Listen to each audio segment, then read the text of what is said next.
नमस्कार। आज धेरै दिनपछि फेरि एउटा ब्लग लिएर आएको छु। भन्दा पनि अब खिच्छु सुरु भयो र आज चाहिँ मैले प्राय म्युजिकल ब्लगहरू नै ल्याउने गर्छु। व्यक्तिगत अरू पर्सनल कुराहरू भन्दा पनि मेरो यो म्युजिककै कुराहरूलाई चाहिँ मैले प्रियोरिटी दिइरहेको हुन्छु। र आज मेरो म्युजिकको कार्यको एउटा ब्लग बनाउँदैछु। यो चाहिँ मेरो पहिला एउटा एल्बम एकदमै राम्रो। मैले मेरो त्यो एल्बम चाहिँ मेरो ड्रिम प्रोजेक्टकै रूपमा मैले कम्पोज गरेको थिएँ। नेपालका दार्जिलिङको एकदमै चर्चित गायकहरूले गाउनु भएको थियो, जसमा 2-3वटा गीत एकदमै राम्रो पनि भयो। तपाईहरु समक्ष त्यो गीत राम्रैसँगले तपाईहरुको मन मस्तिष्कमा पनि बस्न सफल बनेको छ। एउटा चाहिँ बाबाको टोपी अनि अर्को चाहिँ अब छोडेर जाने कुरा नगर भन्ने गीत। बाबाको टोपी चाहिँ महेश सेवा दाजुले गाउनु भएको र अब छोडेर चाहिँ अन्जु पन्तज्यूले गाउनु भएको थियो। एकदमै राम्रो भयो। त्यो दुईटै सङ्ग्सले अवार्ड पनि पायो, सिङ्गर्सहरूले पनि पाउनु भयो र मैले पनि एज अ म्युजिक डाइरेक्टर पनि मैले अवार्ड पाएँ। र त्यसकै बुलाकीको चाहिँ सेकेन्ड पार्ट हामीले गर्दैछौँ अहिले। अब आजदेखि सुरु छ। 2टा गीत चाहिँ आज इन्सर्ट हुन्छ, बाँकी चाहिँ कम्पोज भइसकेको छ र 2टा चाहिँ बाँकी नै छ। यसको गीतकार हुनुहुन्छ गोविन्द उमागाई, जो चाहिँ युएसए को हरिसबर्गमा बस्नुहुन्छ र बुटनिज हुनुहुन्छ। उहाँ चाहिँ अहिले त अब अमेरिकन भइसक्नु भयो उहाँहरू। र उहाँको एकदमै मिठो शब्दहरू रहेको छ अब गाउने गीतमा पनि। र आज 2टा गीतमा चाहिँ मैले ग्रुप भायोलेन्सहरू पनि चलाउने जमर्को गरेको छु र म र गोविन्द भाइ भएर एउटा प्रोजेक्ट गरिरहेको छौँ। तर यसको चाहिँ अब यो गीतमा चाहिँ भाइको भनाइअनुसार चाहिँ सबै गीत मैले नै गाउने भन्ने छ। पहिला चाहिँ अब धेरैजना गाउनु भएको थियो। सर्वराज आचार्य ज्यू भयो, अन्जु ज्यू, महेश दाजु, महेश सेवा दाजु, अनि हाम्रो विश्व नेपाली भाइ, अर्को बहिनीको नाम चाहिँ मिना हो, जो चाहिँ एकदमै राम्रो गायिका हुनुहुन्छ र थुप्रैले गाउनु भएको त्यसमा। मैले पनि एउटा गाएको थिएँ। तर यसमा चाहिँ हाम्रो गीतकार गोविन्द उमागाईज्यूले चाहिँ दाजु यो चाहिँ तपाईँको सोलो नै रहनेछ भन्नुभएको छ। त्यसको लागि चाहिँ एकदमै उहाँसँग म आभार प्रकट पनि गर्दछु। उहाँले मलाई सोलो कम्पोजिसन प्लस सोलो गायन पनि मलाई नै दिनुभएकोमा एकदमै म आभार व्यक्त गर्न चाहन्छु। र आज के हुन्छ, आज कस्तो कस्तो म्युजिकको पार्टहरू हुन्छ, म तपाईँलाई सानो क्लिप यसमा राख्नेछु है। म्युजिकको पार्टबाट बजाएको राख्नेछु। गीत त अब अहिले सुनाउनु मिल्दैन होला, गीत चाहिँ पछि तपाईँहरूलाई सुनाउनेछु हामी। र अहिले चाहिँ म सानो पार्ट राखेर तपाईँहरूलाई आजको रिकर्डिङ के हुन्छ र म अब तयारी भएर हुन्छु है, अनि जाने। थ्याङ्क यू सो मच, हेर्दै गर्नु होला।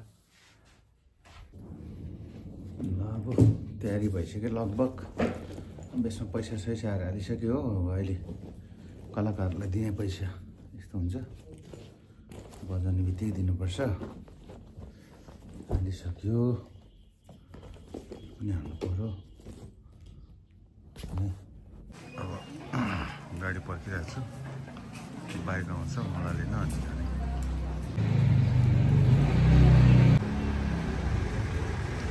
बाइक चाहिँ यहाँ आइसकेको छ।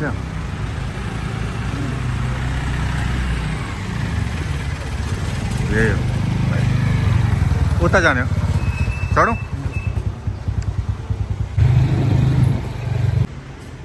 अब स्टुडियो छिर्दैछु है।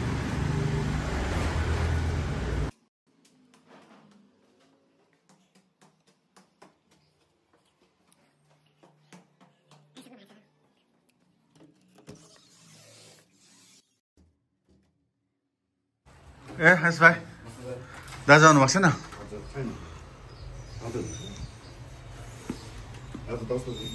हजुर, यो फनी दाजुको रुम एरेन्जिङ।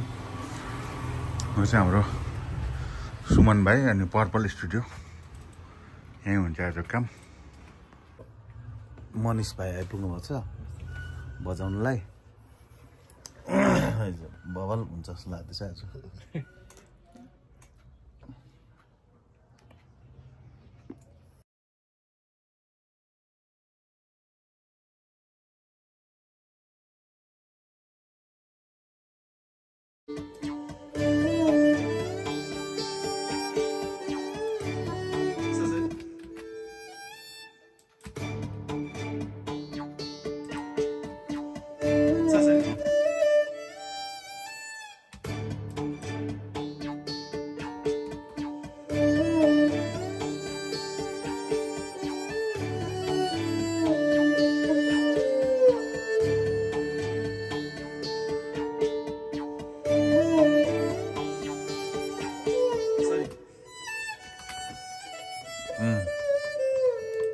अगाडिको नि अलिक सिङ भएको छ नै।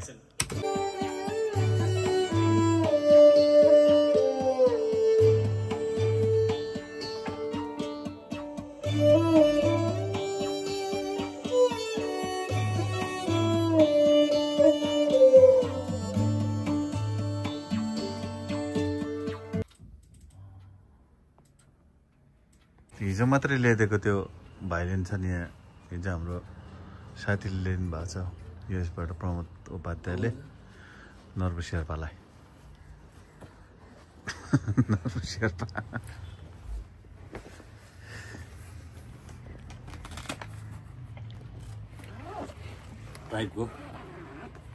अहिले बजाउने हो होइन? नयाँ ठिक छ त, नयाँ माल पनि सुन्नुपर्छ नि। नयाँ नयाँ भन्जेल त पुरा फेरि पोको पनि पारिहाल्छ नि।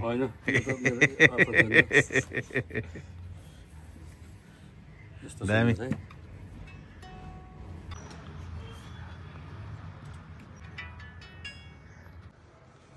पहिला यो समाउनु सिक्नुपर्छ त। भिडियोमा आउँछ होला है त यो पहिला के अरे उयो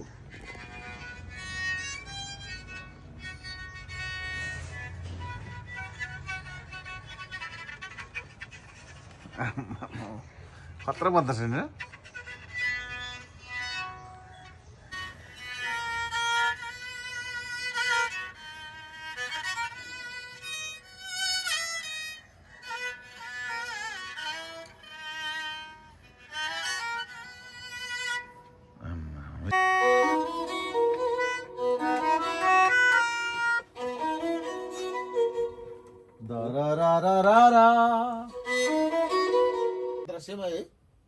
Antara?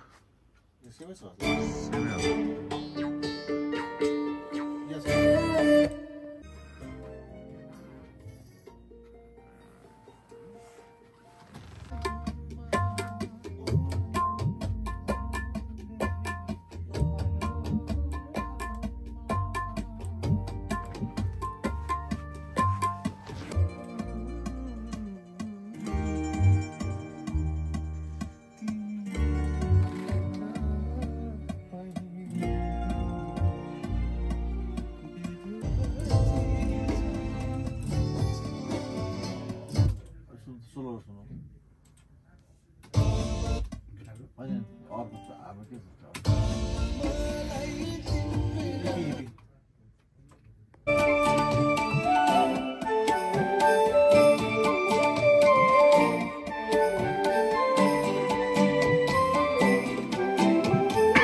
अब हाम्रो ग्रुप भायोलिनिस्ट सर आउनु हुँदैछ बिस्तारै बिस्तारै। 4 मिनेट मात्रै गरेर 1 बिट रेस्ट गरेर तिरारी आउनु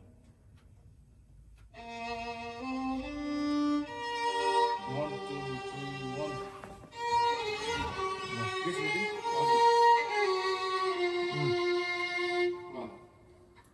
1 ल